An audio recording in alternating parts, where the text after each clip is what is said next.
ইসলামী আন্দোলন বাংলাদেশের মোহতারাম আমির হযরত মাওলানা মুফতি সৈয়দ মোহাম্মদ রেজাউল করিম পীর সাহেব চরমনাই প্রধান অতিথির ভাষণ প্রদান করবেন। ইসলামী আন্দোলন বাংলাদেশের মোহতারাম আমির মুফতি সৈয়দ মোহাম্মদ রেজাউল করিম পীর সাহেব চরমনাই। আলহামদুলিল্লাহি ওয়া কাফা ওয়া সালামুন আলা ইবাদিহিল্লাযীনা ইসতাফা আম্মা বা'দ ফাআউযু বিল্লাহি মিনাশ শাইতানির রাজীম বিসমিল্লাহির রহমানির রহিম ওয়া লা তাহিনু ওয়া লা তাহজানু ওয়া আনতুমুল আ'লাউনা ইন কুনতুম মুমিনিন সাদাকাল্লাহুল আলিয়্যুল আযীম। সবাই দুরূদ শরীফ পড়ি। আল্লাহুম্মা সাল্লি আলা সাইয়্যিদিনা وشفيعنا وحبيبنا ومولانا محمد صلى الله عليه وعلى آله وأصحابه وبارك وسلم। শুকরিয়া আদায় করতেছি মহান রব্বুল আলামিনের দরবারে আজকের এই সুন্দর সম্মেলন করার জন্য। আজকের সম্মেলনের সভাপতি, মঞ্চে বিভিন্ন পর্যায়ে সম্মানিত মেহমানবৃন্দ, সামনে উপস্থিত রয়েছেন, সামনে আমাদের বাংলাদেশ শরিয়া ভিত্তিক বিনির্মাণে আমরা যারা দায়িত্ব পালন করব, আমার সহযোদ্ধা ভাইরা, মেঘ দেখে তুই করিস নে ভয়, আড়ালে তার সূর্য হাসে। আমরা 5 ওয়াক্ত নামাজ পড়ি বছরকে বছর, যুগ যুগ, কিন্তু নামাজ পড়ার পরে আমরা কখনোই কিন্তু হতাশ হই না। কিন্তু দেখা যায় যে আজকে আমরা ইসলামী আন্দোলন বাংলাদেশ শরীয়ত অনুযায়ী দেশ পরিচালনার আশা এবং এই নীতি আদর্শ বাস্তবায়নের জন্য রাজনীতি মাঠে কাজ করছি। কিন্তু অনেক সময় দেখা যায় যে আমাদের মধ্যে অনেকের দীর্ঘদিন পথ চলায় লক্ষ্য এবং আমাদের যে চিন্তা চেতনা বাস্তবায়ন না হওয়ায় অনেকে হতাশাগ্রস্ত এবং বিভিন্ন ধরনের হীনমন্যতায় ভুগছেন। এটা কিন্তু সম্পূর্ণ একটা, আমি বলবো গ্রাম্য কথা বলে যে কাপুরুষতার একটা লক্ষণ। আমি পরিষ্কারভাবে আপনাদেরকে বলছি, আল্লাহ রাব্বুল আলামিন বলেছেন তোমাদের ভয় চিন্তা নাই, তোমরাই বিজয় হবে। মুমিনের চরিত্র অর্জন করতে হবে। আমরা এই দেশে জন্মগ্রহণ করেছি, এই দেশকে আমরা ভালোবাসি, আর ঈমানের একটা অংশই হলো দেশকে ভালোবাসা। কিন্তু আমরা এই 55 বছর চলছে স্বাধীনতার পরে, যে আশা লক্ষ্য উদ্দেশ্য নিয়ে লক্ষ লক্ষ মানুষ জীবন দিয়েছিল, মা তার সন্তানকে হারালো, পঙ্গু হলো, সাম্য, ন্যায় বিচার প্রতিষ্ঠা, সামাজিক এবং মানবাধিকার, যেটাকে বলা হয় মানবতা।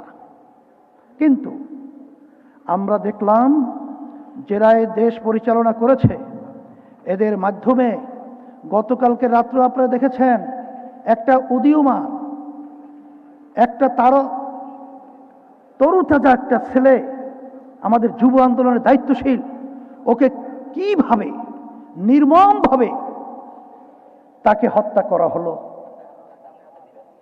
আমরা সেই 24শে গণ অভ্যুত্থানে আমরা দেখেছি যে কিভাবে আমাদের উদীয়মান ভবিষ্যৎ মেধাবী ছেলেগুলোকে, বাংলাদেশের আশরাফুল মাখলুকাত মানুষগুলোকে কিভাবে পাখির মতো গুলি করে রাস্তার ভিতরে ফেলে রাখতে।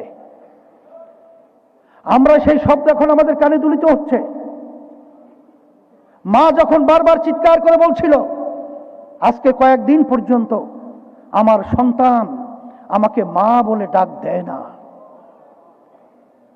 আজকে আমি সম্মানিত আমাদের সুপ্রিম কোর্টের যে সম্মানিত বিচারক রয়েছিলেন প্রাক্তন, তিনি দুর্নীতি মুক্তির জন্য তিনি সংগঠন করেছেন।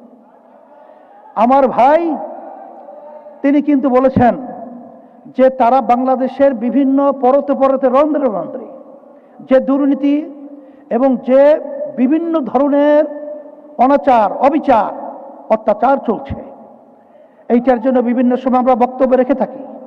কিন্তু আসলে বাস্তবতা হলো বিএনপি, আওয়ামী লীগ, জাতীয় পার্টি সহ অন্যান্য যারা দেশ পরিচালনা করেছে, তারা যে নীতি আদর্শ নিয়ে দেশ পরিচালনা করেছিল, এই নীতি আদর্শের মাধ্যমে এদেশে আমরা শান্তি পাই নাই, খুন বন্ধ হয় নাই, মার সন্তান হারা চিৎকার বন্ধ হয় নাই, আমাদের দেশে টাকা বিদেশে পাচার বন্ধ হয় নাই, আমাদের মানুষগুলো নির্বিচারে ধুকে ধুকে তারা তাদের জীবনকে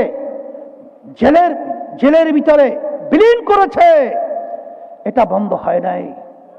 এই জন্য নগর সম্মেলনের মাধ্যমে আমি বলবো যে আজকে প্রধানমন্ত্রীকে আমি লক্ষ্য করে বলছি, বর্তমান সরকারকে বলছি, প্রধানমন্ত্রীর কথা এবং তাদের তৎপরতা দেখলে তো খুব ভালোই লাগে, কিন্তু তার আশেপাশে যারা রয়েছে তাদের তৎপর হতে হবে। নালে গণ অভ্যুত্থান 2024 হাজার হাজার তাজা তাজা প্রাণগুলো রাস্তায় যে ছড়িয়েছিল, সেটা সম্পূর্ণ ব্যর্থ হবে, আর ব্যর্থ হতে আমরা যেতে পারি না। সেই লক্ষ্যে আমি সকল উদাত্ত আহ্বান জানাবো, আসেন, মেঘ দেখে তুই করিস নি ভয়, আড়ালে তার সূর্য হাসে। এই দেশে আমি জন্মগ্রহণ করেছি, এই দেশের আমি সন্তান। আমি বারবার বলছি, আজকেও বলছি, যতক্ষণ পর্যন্ত দুর্নীতিবাজ এবং যারা নাকি স্বার্থান্বেষী মহল এদেরকে ক্ষমতার মস্তক থেকে সরানো না যাবে, ততক্ষণ পর্যন্ত বক্তব্য রাখবো, জীবন দেব, রক্ত দেব, দেশের পরিবর্তন আসবে না। এর জন্যই আমি সকল গুজরাট আহ্বান জানাচ্ছি, আসেন, ইসলাম এমন এক নীতি আদর্শ, যেই নীতি আদর্শের মাধ্যমে একটা পিপিলিকার পর্যন্ত তার স্বাধীনতার নিশ্চয়তার গ্যারান্টি রয়েছে। বাংলাদেশ শতকরা 92 জনের মধ্যে মুসলমান বসবাস করে। আমি সকল উদাত্ত আহ্বান জানাবো, আমরা বিএনপির দেশ পরিচালনা দেখেছি, আওয়ামী লীগের দেশ পরিচালনা দেখেছি, জাতীয় পার্টির দেখেছি, আর বারবার তাদেরকে নতুন শাড়ি পরিয়ে আবার নতুন বউ সাজিয়ে তাদের মাধ্যমে দেশ সুন্দর পাবো, সুন্দর করব, এই চিন্তাটা সম্পূর্ণ অমূলক এবং অযৌক্তিক। এই জন্য আসেন, আমার আব্বাজান রহমাতুল্লাহি আলাইহি বলেছিলেন, শুধু নেতা নয়, নীতিরও পরিবর্তন চাই।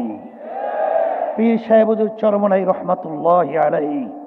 সেই হিসাবে বলবো, আজকে ইসলামের নামে আমাদেরকে ভয় দেখিয়ে যেভাবে মুসলমান সন্তানদের ভিতরে যে একটা ভয় ঢুকিয়ে দিয়েছে, ইসলাম তো ভয়ের জন্য আসে নাই, ইসলাম তো শান্তি, ইসলাম তো সবার জন্য কল্যাণ, এমনকি বিজাতিদের পর্যন্ত তার স্বাধীনতার নিশ্চয়তার কল্যাণ গ্যারান্টি রয়েছে ইসলামের মধ্যে।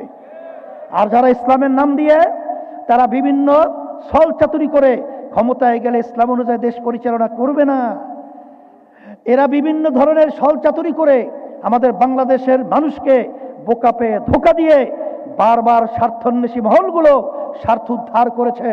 আর নয়, আর ধোঁকাবাজদেরকে নয়, আর খুনিদেরকে নয়, আর দুর্নীতিবাজদের নয়, সৎ মানুষকে, ভালো মানুষকে, ভালো নীতিকে রাষ্ট্রীয় পর্যায়ে বাস্তবায়ন করতে পারলে এদেশে আবার স্বর্ণের দেশ দেখতে পাবো। এই আশাবাদ ব্যক্ত করে সকলকে ধন্যবাদ জানিয়ে আমি আমার আলোচনা শেষ করছি। আর 2025-26 ঢাকা উত্তরে মহানগর কমিটি বিলুপ্ত ঘোষণা করছি। আর নতুন কমিটি হিসাবে 2 জনের নাম আমি ঘোষণা করছি। 27-28 কমিটি সভাপতি হিসেবে মোহাম্মদ আতিকুর রহমান মুজাহিদ, আর সেক্রেটারি জেনারেল মাওলানা নুরুল ইসলাম নাইম। নাইমকে আসেন, এখানে জামাতে নামাজ হবে, চতুর্পাশে নামাজের পরিবেশ আছে,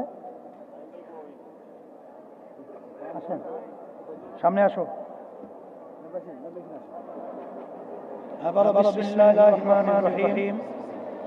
আমি নাম বলো ইসলামী আন্দোলন বাংলাদেশ ঢাকা মহানগর শাখার দায়িত্বের নাম বলো নিযুক্ত হয়ে আল্লাহ তাআলাকে ওয়াদ সাক্ষী রেখে ওয়াদ করছি যে আমি আল্লাহ তাআলার সন্তুষ্টির উদ্দেশ্যে আন্দোলনের সম্প্রসারণ, মজবুতি অর্জন ও মূল লক্ষ্য হাসিলে সর্বাত্মক চেষ্টা চালাব।